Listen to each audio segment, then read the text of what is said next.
Alright, so I'm going first. No options other than Manaphy here.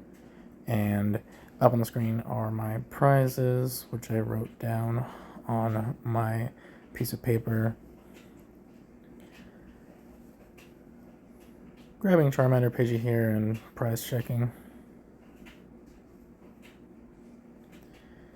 And the reason being is that I do have the Rotom V already in hand, and I want to make sure that I can set up both.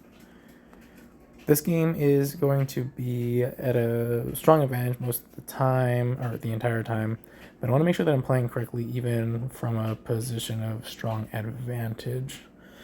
So the slightly unfortunate part here is that I am going to end up needing to knock out this Mew V, just because it would be prudent to. And my opponent has just a terrible Mew start. I did here on my first turn attach the fire energy to the Charmander just in case I did face down a Judge right off the bat, and I made sure to keep my stadiums in my head just in case of Judge, so that I can make sure that I got a stadium bump or have a higher odds of having a stadium bump. This is a pretty easy turn where we're just setting up our main pieces and taking out that first Mew. He did stumble, so that's why I played the Artisan this turn, because I didn't want to give it to him last turn because I didn't need it and I saw that he was behind.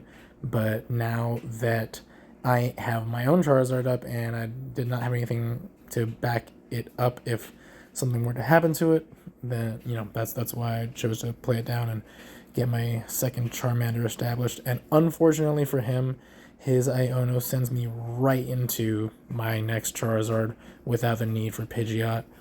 So he's going to go ahead and chip at my Zard. And at this point, the game is pretty much over. I'm going to show the rest of it just to demonstrate what I believe is the proper play here. And that being thinning the deck a little bit by getting that next Charmander set up just in case.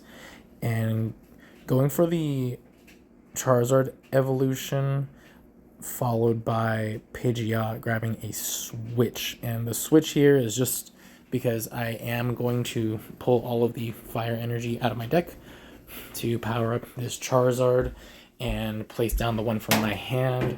So I want to make sure that if he can't just boss up Rotom and then I have Mon stuck in the active if he chooses to drop Path to the Peak alongside that boss.